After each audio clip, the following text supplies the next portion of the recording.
Take us back several years ago. You were involved in the Red Rose Rescue, which is a pro-life organization where Catholics go inside abortion mills to offer women who are scheduled to have abortions. These women are offered a red rose as a symbol of life. When did you get arrested? And tell us about the details of that day. Yes, so normally I do my counseling on the outside of abortion centers. Red Rose Rescue has a philosophy that sometimes we have to do that counseling on the inside as a last-ditch effort to save those lives. Some people criticize us saying, well, you're just going to increase the buffer zones for the people on the outside. My first reply to that is, I'm normally on the outside. And then my second reply to that is, if we really did treat abortion as murder, not just intellectually, but in our hearts, we wouldn't have such a hard time with really radical decisions to even go on the inside and stand between a killer and a child. And so for doing that, and keep in mind, we always stay peaceful on the inside of these abortion centers. We simply counsel the parents of that child, and it truly is a child at that point. We compassionately, mercifully, and gently ask them to reconsider on the inside, because sometimes it doesn't work on the outside. And we don't do this to get arrested. However, we realize that one of the bills we might have to foot, one of the bills we might have to foot for this decision to try to stop the killing of a child is we could get arrested. And so I've been arrested twice, once in Washington, D.C., in Trump's first term, and then secondly was in July of 2019 up in New Jersey. The strange thing that happened, though, is our court case got delayed, first due to COVID, then our attorney broke his arm and he got an adjournment. One thing happened another after another. And so we were real, I thought the whole thing got lost in the court system from 2019. And then I got a letter saying, you're definitely going to be at this trial. And if you're not, we have a warrant for your arrest. So I was like, okay, I better head out to the trial. Good Father, choice, Father. yeah, so the case finally came to trial. It was not a trial by jury, it was a trial by judge, correct? That's right, bench trial. So tell us what happened in the courtroom this past Tuesday, which was the 11th of March at Morristown Courthouse, New Jersey. Tell us how that morning started. Walk us through your morning.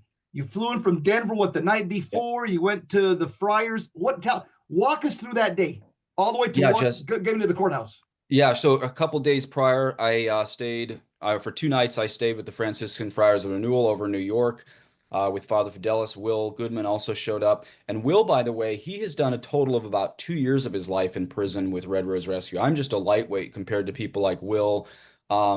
Mary Wagner in Canada has done 6 or 7 years in prison for Red Rose Rescue. And then a woman I think her name is Linda Gibbons. I only learned about her this last week. She's done something like 11 years in prison. So we have those are the heavyweights, the people that have suffered incredibly for the end of abortion out there.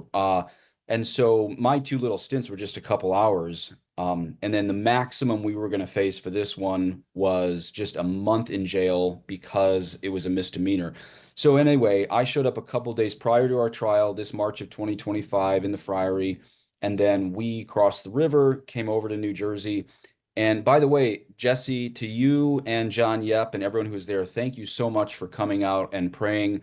That was John's idea, not mine. There were some people on social media saying this was a stint and that I set this up so I could talk in front of the courthouse. And the funny thing about that accusation is, one, this was the idea of John Yep and yourself. And secondly, I was walking into the courthouse when you guys asked me to say a few words. So I really didn't expect to say anything. I was in game mode for the trial.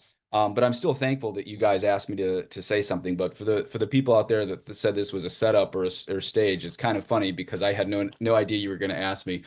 But you guys were brave in the cold out there. Anyway, and it was cold. It was cold. Yeah, yeah, it was cold.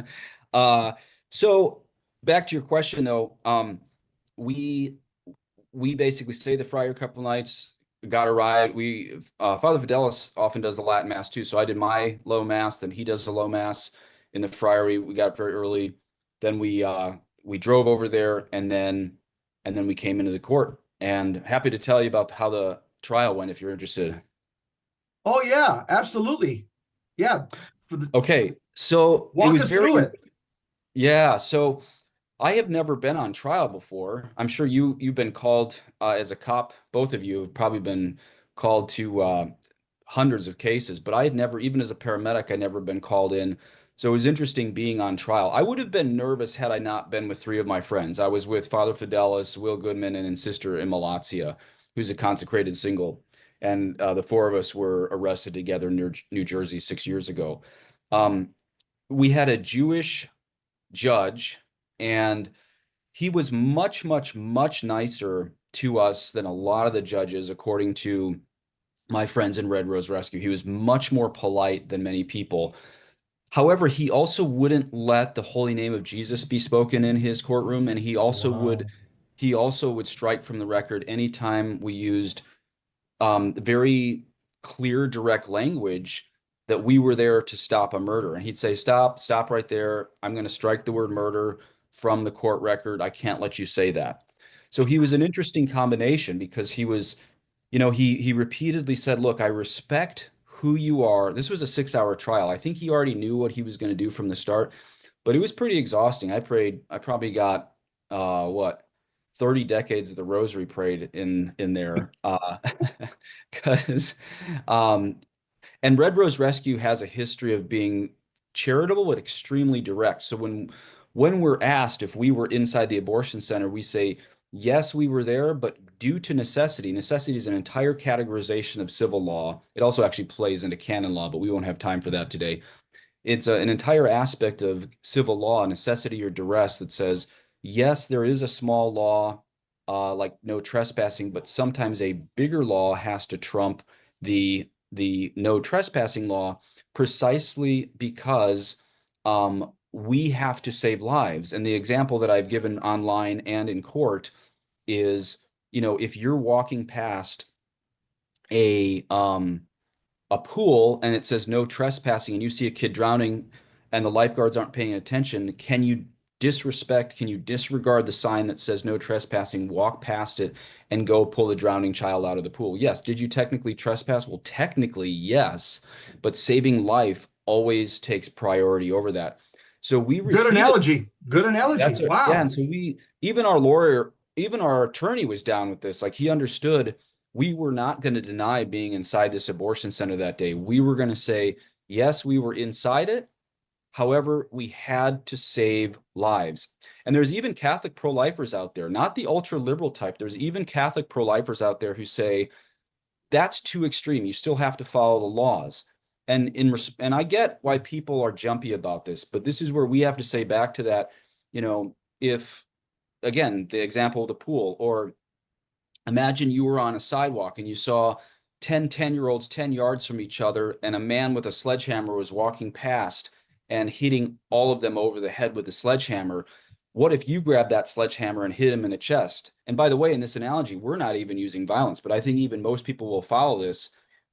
If you took that sledgehammer from a guy who'd taken out, say, 3 of the 10 kids, these 10-year-olds 10 yards from each other on any downtown sidewalk, if you had grabbed his sledgehammer and hit him as hard as you could in the chest, whether that caused major damage or even killed him, I don't think there's a single court coast to coast in this country. Maybe a couple ultra liberal blue states might, but for the most part, 90% of the United States counties and cities would exonerate the person that did that. Why? Is it because it's legal to hit somebody in the chest with a sledgehammer? Of course not. But this is where necessity comes in. And here's where the analogy breaks down. We didn't even use violence. We simply stood between the doctor. I don't even like using the word doctor. We stood between the killer and the child. And so the people who say you can't break the law, well, there's a lot of times in history, like the people that tried to kill Hitler, they were technically breaking the law. I don't see anybody complaining about that. And again, we weren't even using violence.